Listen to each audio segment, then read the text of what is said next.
Welcome to அம்மங்கா kitchen. நம்ம கிச்சனில் இன்றைக்கி இந்த தோட்டத்தில் ஃபுல்லாக பெரண்டை வளர்ந்து நல்லா படர்ந்துருக்கு. அதை பறிச்சுட்டு வந்துட்டு நம்ம இப்போ வந்து பெரண்டை குழம்பு வைக்க போகிறோம்.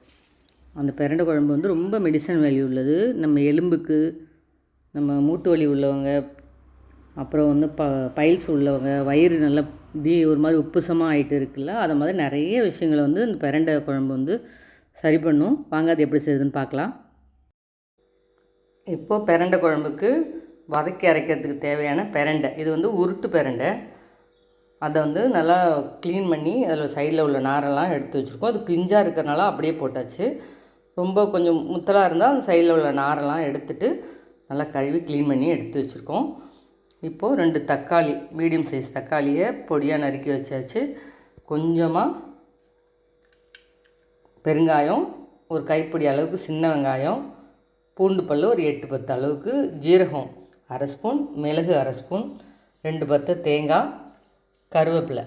இது இப்போது நம்ம அடுப்பை பற்ற வச்சுட்டு சட்டி சூடானதுக்கப்புறம் எண்ணெயை ஊற்றிக்கலாம். நல்லெண்ணெய் வந்து ஒரு 50 ml அளவுக்கு நல்லெண்ணெய் ஊற்றிக்கோங்க. எண்ணெய் சூடானதுக்கப்புறம் பெருங்காயம் வந்து நீங்கள் தூள் பெருங்காயமாக இருந்தால் ஒரு 1/4 ஸ்பூன் அளவுக்கு போட்டுக்கோங்க. நான் இந்த அளவுக்கு பெருங்காயம் சேர்த்துக்கிறேன். இப்போ அடுத்ததாக பூண்டு, அதையும் சேர்த்துட்றேன். அது கூடவே ஜீரகம், ஒரு 1/2 ஸ்பூன் அளவுக்கு ஜீரகம், 1/2 ஸ்பூன் அளவுக்கு மிளகு, அதையும் சேர்த்துக்கலாம். சேர்த்துட்டு நல்லா வதக்கிடுவோம். இப்போது சின்ன வெங்காயம், நல்லா ஒரு கைப்பிடி அளவுக்கு சின்ன வெங்காயம், அதையும் நல்லா வதக்கிடுவோம். இப்போது கருவேப்பிலை, ஒரு 4 விராக்கு அளவுக்கு கருவேப்பிலை, அதையும் அதில் சேர்த்துருவோம். இது கூடவே நம்ம க்ளீன் பண்ணி வச்சுருக்கிற பெரண்டையை சேர்த்து நல்லா பொரிய விட்டுருவோம்.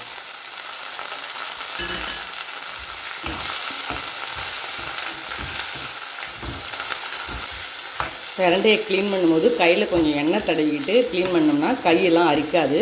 இல்லாட்டினா கொஞ்சம் நமன்னு இருக்கும். கொஞ்சம் நேரத்துக்கு தான் இருக்கும், அது சரியாயிடும். அப்படி இருந்தாலும் இப்போ நான் வந்து உருட்டு பெரண்டை சேர்த்துருக்கேன். எல்லா இடத்துலையும் இந்த உருட்டு பெரண்டை கிடைக்காது, பட்டை பெரண்டை தான் கிடைக்கும். இது எனக்கு கிடைச்சதுனால நான் இன்றைக்கி அதை சேர்த்துருக்கேன். பெரண்டை வந்து ஈஸியாக கிராமப்புறத்தில் ஏதாவது வயல் வேலி பக்கத்துலலாம் முளைச்சி கிடக்கும். அதை ஒரு சின்னதாக ஒரு பீஸ் கொண்டு வந்து நம்ம தொட்டியில் கட் பண்ணி வச்சு செவுத்தில் படர விட்டாலே நமக்கு தேவையான அளவுக்கு பெரண்டை வீட்டுக்கு தேவையானது கிடச்சிரும். இது வந்து ரொம்ப ரொம்ப நல்லது. மூட்டு வலி இருக்கிறவங்க, அந்த எலும்புக்கு சம்மந்தமாக பைல்ஸ் இருக்கிறவங்க, செரிமான கோளாறு இருக்கிறவங்க எல்லாத்துக்குமே இந்த பெரண்டை வந்து ரொம்ப ரொம்ப நல்லது. இது துவையெல்லாம் அரைச்சி சாப்பிட்லாம், ஊறுகாய் கூட போடலாம். இன்றைக்கி நான் குழம்பு வச்சுக்கிறேன். இப்போது இது நல்லா பொரிஞ்சு பெரண்டை வந்து நல்லா வெந்துருச்சு எண்ணெயிலேயே. இதுக்கப்புறம் நம்ம தக்காளி 2 மீடியம் சைஸ் தக்காளி கட் பண்ணி வச்சுருக்கோம்ல, அதையும் சேர்த்து நல்லா வதக்கிக்கலாம்.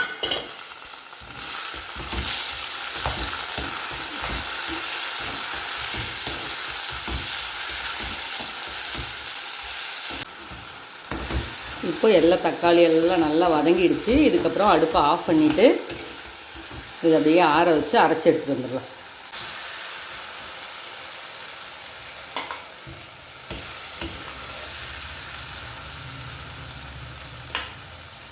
நல்லா சுத்தமாக எண்ணெய் இல்லாமல் நல்லா வடிச்சிட்டு அதை அப்படியே எடுத்து ஆற வச்சிடலாம். ஆற வச்சு நல்லா நைஸாக அரைச்சி எடுத்துக்கலாம்.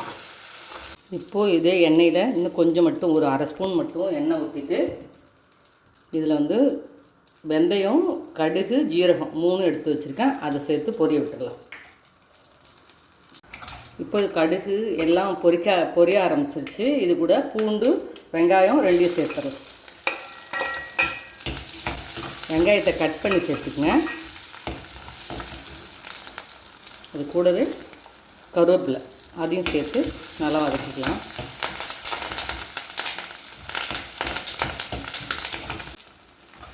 இப்போ இது நல்லா வதங்கிடுச்சு. இது கூட குழம்பு மிளகாத்தூள் வந்து ஒரு 2 ஸ்பூன் அளவுக்கு சேர்த்துட்டு அதையும் வதக்கி விட்டுடலாம்.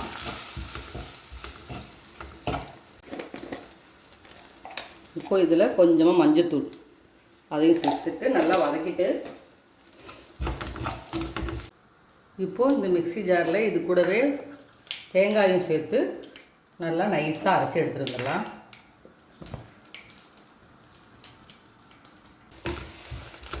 இப்போ இதெல்லாம் நம்ம அரைச்சி எடுத்துகிட்டு வந்துருக்கோம்ல, அந்த பேஸ்ட்டையும் நம்ம அதில் சேர்த்துடலாம்.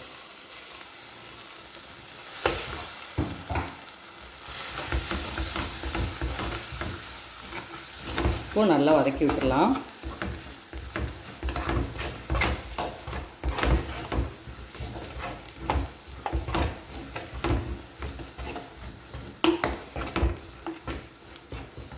இப்போ புளி வந்து உப்பு போட்டு, இந்த குழம்புக்கு தேவையான அளவுக்கு உப்பு போட்டு நான் கரைச்சி எடுத்துகிட்டு வந்திருக்கேன். ஒரு சின்ன எலுமிச்சம்பழம் சைஸுக்கு அதை இப்போ சேர்த்துக்கலாம்.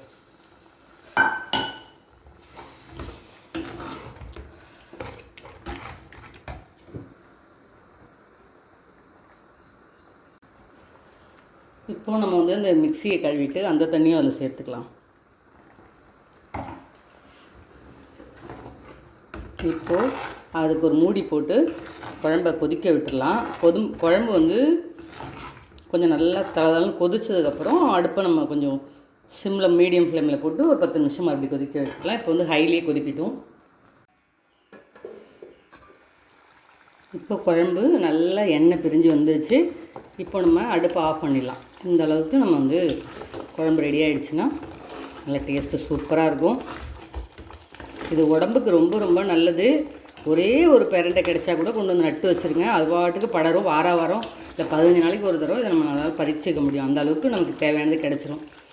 இது வந்து எலும்புக்கு வந்து ரொம்ப ரொம்ப நல்லது. பைல்ஸ் உள்ளவங்களுக்கு, வயிறு நல்லா உப்புசமாகிட்டு ஒரு மாதிரி இருக்குல்ல, அவங்களுக்கெல்லாம் இது ரொம்ப நல்லது.